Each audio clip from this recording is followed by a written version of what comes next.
The Girl Scouts Canoe Trip, Chapter 15, The Pursuit. Although Harold Mason had told the girls and Mrs. Higgins that he was going to the Beasley to telephone to Marjorie's father, he naturally did not do such a thing. He spent the time, however, in the woods near enough so that he might keep the farmhouse in view and yet be concealed from its inmates. At night he crept back to the barn to sleep. He therefore witnessed the return of Miss Phillips and Ethel in search of their missing companions, and approached close enough to catch most of the conversation. He was secretly pleased with the ingenuity of Mrs. Higgins, and smiled at the old Michael's report that she was not all there. He found her an admirable accomplice. The only drawback to his situation was the lack of food. He was forced to go and buy his meals, or else to live on cold, canned things all the time. These two methods he alternated, going over to Beasley each night for his evening meal and buying enough there for his breakfast and lunch. It so happened that he was still at Beasley when the girls made their escape, returning that night about 9 o'clock. All seemed as quiet as usual to him, and he made his way up to the barn loft to sleep. About 7 o'clock the next morning, he was awakened by the shrill cry of Mrs. Higgins. "The girls is gone!" she shrieked, although Harold had no idea who she expected would hear her. However, he hastened to the house, unlocked the door, and found her wringing her hands and walking wildly about the kitchen. "Are you sure?" he asked, unable to believe the news. "Come and see for yourself," she answered, leading the way to their room. The door was standing open, and the bedclothes were thrown back over the bed. The netting which had covered the window was hanging in shreds and fluttering to and fro in the light breeze, although the room was filled with flies. "How in the world—" began Harold. "It must be by the lattice here on the wall." She led the way across the room, directed her guest to follow her. Then she told him to lean out of the window. "You've got to admit it was plucky of him," she added. "Darn it all!" cried Harold in utmost dismay. "And here I thought maybe I'd get news from the girl's father today. But where could they have gone? I removed their canoe." Harold was so excited that he forgot the disguised tones and accents he had adopted, and his voice sounded practically young and boyish.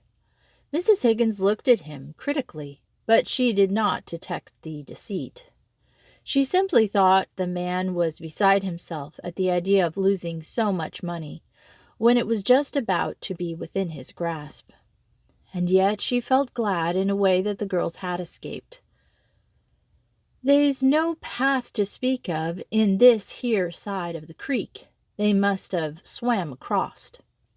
"Is there a path on the opposite bank?" asked Harold. "Yes, a good one. But their clothing would be all wet, and they have no money and nothing to eat." "Sure enough," said Mrs. Higgins. She was silent then for a moment, seemingly lost in thought. "Poor critters," she sighed. "I only hope that they don't catch their death o' cold." "Isn't there any place they could stop?" asked Harold carelessly. In reality, he knew that an affirmative answer would be the only hope for the success of his plan. But Mrs. Higgins did not perceive any ulterior motive. She seemed only to be thinking of the girl's safety. "Yes," she answered slowly. "There's the Widder Brown and her brother, but they're that tight I can't believe they'd ever take anybody in." "And how far away do they live?" "About 4 miles. The gals be sure to stop by then, and with their wet clothin' and all. Oh, I do hope the widder loosens up a bit and takes 'em in." "Well, I guess there's nothing more to do," said Harold. "I might as well give up. But you did your part fine, Mrs. Higgins, and here's another 5 for all your trouble." Harold turned over the keys to her and sauntered out of the barn to get his car. But once away from the farm, he drove like mad. Crossing the nearest bridge, He took the road along the stream, keeping a sharp lookout for the Widder Brown's place, and watching his speedometer to know when he had gone 4 miles. Soon he came to a tumbled-down farmhouse, quite different from the neat, up-to-date one he had just left. But he hardly noticed the place itself, for the most pleasing sight that could have greeted him, hanging on a clothesline in the backyard exposed to the sun, were 2 scout uniforms. Harold breathed a great sigh of relief and pulled his Ford up beside the dilapidated porch. He noticed with satisfaction that the woodwork needed painting, and he was glad to recall the fact that Mrs. Higgins had said they loved money. Surely he could bribe them to do what he wanted here. A middle-aged man, unshaven and slovenly in appearance, shuffled to the door. Harold diplomatically touched his hat and went up the steps. Then he repeated the story he had told to Mrs. Higgins, handing the man a $10 gold piece and offering him half of the reward in case they were successful. He said nothing, however, about the experience at Mrs. Higgins. He watched the greedy eyes gleam at the glitter of the precious metal, and knew before the man made his answer that it would be favorable. "It'll be hard," he objected, "because we'd have to keep the winders closed downstairs. It'd be pretty stuffy." "But you can keep the upstairs ones open," said Harold impatiently. "However, suit yourself. Ain't it worth $10 to be sure, with a chance at 500 to stand a little heat for a day or two till I get this runaway gal's dad on the phone?" The allurement proved too great. The man surrendered. "The gals is still in bed," he said. "They only got here about 4 o'clock this morning, and my sister put 'em right to bed. So we've got a good chance to get everything locked up tight." "All right," replied Harold. "I'll go back to the telephone.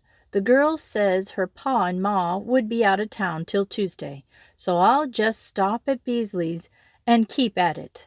Then no matter what happens, I'll turn up Tuesday night, with either good news or bad news.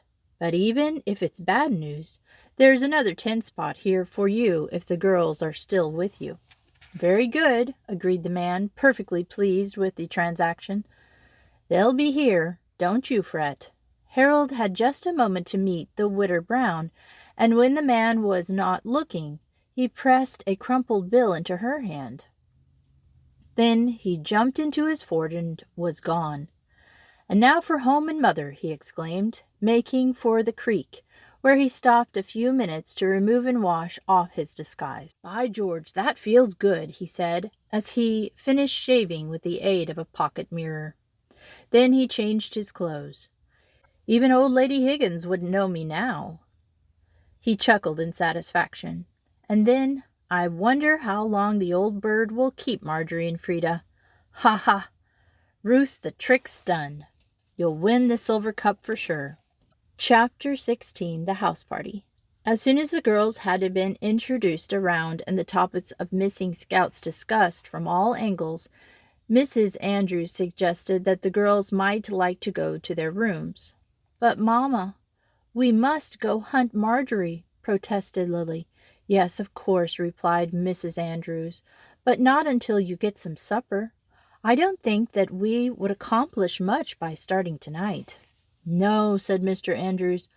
"I'm in favor of an early party tomorrow morning. Who wants to go?" He looked round at the tense, interested faces, and was not surprised to receive offers from all directions. It was evident that everyone wanted to assist. Ruth pouted a little. Was Marjorie again to occupy the center of the stage? She stepped back to hide the expression of annoyance which she knew her face must be betraying.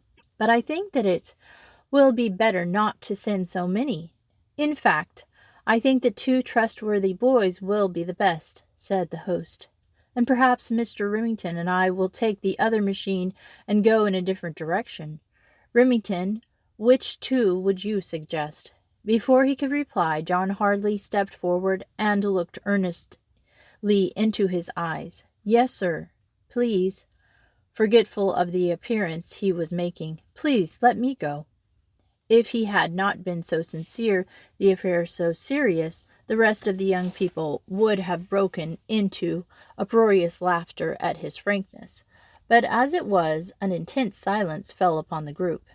"Yes, John, you may go," said the scoutmaster, turning to Mr. Andrews.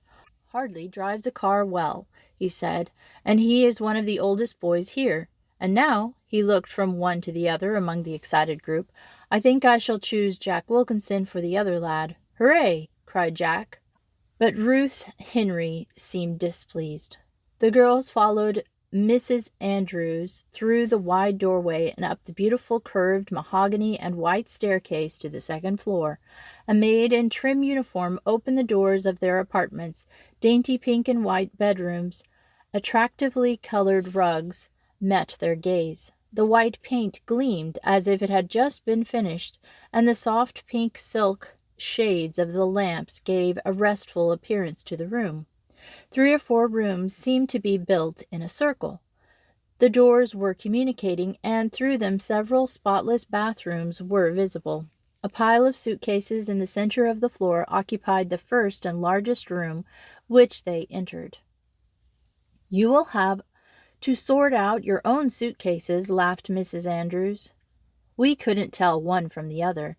And there are 4 bedrooms here, each with twin beds. In fact, one," she added jokingly, "has triple beds, so that all 9 of you girls could be together." "But there aren't 9 of us," wailed Lily, dolefully, beginning to sob again. "Don't, dear," begged Mrs. Andrews. "You just wait until those boys get on the job. Now, girls, suppose you select your rooms and dress for dinner, just simple dresses, such as you might wear in the evenings at school, for there will be no celebration tonight, just a quiet time at home. We had thought of a dinner party, but no one feels like it with Marjorie and Frida missing." Mrs. Andrews and the maid went out, leaving the girls to themselves. "Isn't this a wonderful place?" exclaimed Ethel admiringly. She felt that somehow they were not expressing their appreciation as they should. But Lily Andrews, absorbed as she was in her own trouble, was the last person to notice such an omission. "Your father and mother are simply angels with a capital A," cried Ruth, patronizingly putting her arm about Lily. "Oh, Lil, won't you please cheer up?